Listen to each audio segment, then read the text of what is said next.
Bonjour, peut-être que certains d'entre vous se souviennent de cette intro dédiée au Portrait Végétal Challenge.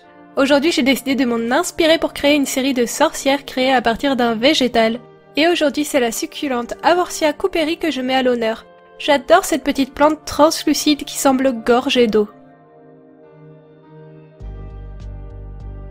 Vu le visuel de la plante du jour, ça m'a tout de suite donné envie de dessiner une sorcière en harmonie avec l'élément de l'eau. Chaque petite partie de la plante ressemble à un petit aquarium rempli d'eau et d'algues, et j'ai donc décidé de reprendre ça pour le chapeau et les manches de ma sorcière. J'ai aussi décidé de lui faire une robe et des cheveux aux allures d'algues. Lors du Portrait Végétal Challenge, je dessinais souvent un portrait et les fleurs associées. Mais il était très rare que je m'inspire de la plante pour créer un design complètement différent. Mais pour ma série de sorcières, c'est sur cette idée que je suis partie. D'ailleurs, je profite de cette vidéo pour vous faire une grosse annonce. Je lance une grande vente de presque tous les dessins originaux que j'ai réalisés pour ma chaîne YouTube et pour TikTok depuis 1 an. Je vous ai mis le lien de l'album de la vente en description de cette vidéo. Et sachez que si vous êtes un membre de mon Patreon, vous disposez d'une réduction de moins 10% sur cette vente. Tous les paliers de Patreon sont concernés, alors ça vaut vraiment le coup de s'abonner. Je vous ai donc également mis le lien de mon Patreon en description de cette vidéo. Chaque mois, j'y propose un print exclusif. Les Patreons du mois de juillet ont reçu mon print du cancer et je viens tout juste de recevoir le print du signe du lion qui sera envoyé à tous mes Patreons de l'échelon chat et matou du mois d'août. Je trouve ces deux prints très mignons et j'ai hâte de les envoyer vers leur nouvelle maison. Je propose également d'autres contreparties sur mon Patreon comme des planches de coloriage ou des stickers.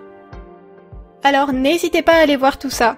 Et pour en revenir à mon dessin de sorcière, je l'ai transféré sur du papier aquarelle parce que pour un effet d'eau, je trouve que les médiums de type encre, peinture ou aquarelle sont les plus adaptés. Si vous êtes intéressé par le matériel que j'utilise, le papier, la table lumineuse, la peinture, le drawing gum, n'oubliez pas que je vous liste tout ça dans la description de mes vidéos. Mais je pense qu'à force, vous avez l'habitude de revoir certaines choses, comme mon drawing gum par exemple, que j'aime toujours autant utiliser avant de peindre mes fonds. D'ailleurs, aujourd'hui j'ai décidé de ressortir mon encre ineffaçable et résistante à l'eau, Rohrer & Klinger. J'adore cette encre, car elle permet de superposer plusieurs couches sur mes peintures sans réactiver les couches du dessous, ce qui est un avantage très pratique lorsque l'on veut dessiner de l'eau. Et si je ne me trompe pas, vous n'avez pas revu ces petites encres depuis mon Portrait Végétal Challenge. Je repense souvent à ce challenge et à cette période hyper intense sur ma chaîne YouTube. Elle me manque sans me manquer. Pendant cette période, j'ai gagné beaucoup d'abonnés. Ma chaîne était hyper vivante, je vous ai découvert à travers plein de super commentaires et je me sentais vraiment soutenue. Mais je me sentais aussi débordée, ensevelie sous le travail et à 2 doigts du burn-out. Mais je ne regrette rien. Et il est toujours question de réitérer ou pas cette expérience en janvier 2022. On verra d'ici là si j'en ai le temps. En tout cas, pour cette série de sorcières végétales, je n'en ai prévu que 4 pour le moment, à un rythme de publication normal. Ce sont des petites vidéos rapides et nostalgiques car je vais un peu manquer de temps durant les prochaines semaines. Alors j'espère que ça vous fera plaisir, surtout qu'on commence à se rapprocher d'Halloween. Alors ça commence à devenir difficile pour moi de ne pas dessiner des citrouilles, des sorcières, des fantômes et autres petites créatures creepy. En vrai, c'est en octobre que je devrais faire un challenge de 1 dessin par jour pendant 1 mois. Mais pas l'Inktober, plutôt le Witchtober ou une liste personnalisée remplie de citrouilles. Et vous, est-ce que vous allez participer à un challenge de dessin en octobre ? Pour en revenir à ma sorcière aquatique, je dois vous avouer que les croquis de mes 4 sorcières sont déjà terminés. Et celui de l'eau est vraiment celui que j'aime le moins. Malgré ça, j'aime quand même beaucoup l'harmonie des couleurs.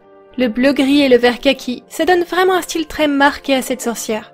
Dites-moi en commentaire ce que vous pensez d'elle. J'ai hâte de vous lire parce que souvent quand je suis mitigée sur un dessin, vous l'aimez beaucoup.